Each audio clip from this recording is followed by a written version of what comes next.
Net zero has two problems. It has the need for big investment, and at the moment it comes with increased operating costs. So I mean, one of the principal tools is to find ways to make the best of what you've got, to drive energy efficiency of existing equipment, and that's where sort of digital solutions, better analysis of data, systems to better manage equipment comes into play.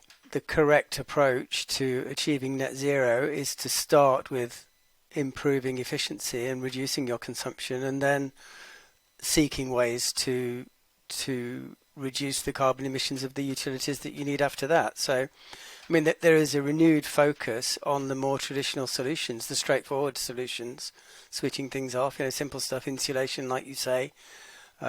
There's a much renewed focus on improving process operations, improving the control of processes. I mean, I've been in the business for 30 years. All the things that we did 30 years ago to save energy are now really important starting points for the net zero journey. And if you get that right, you reduce the amount of effort needed to decarbonize the remaining energy demands, and you reduce the investment required.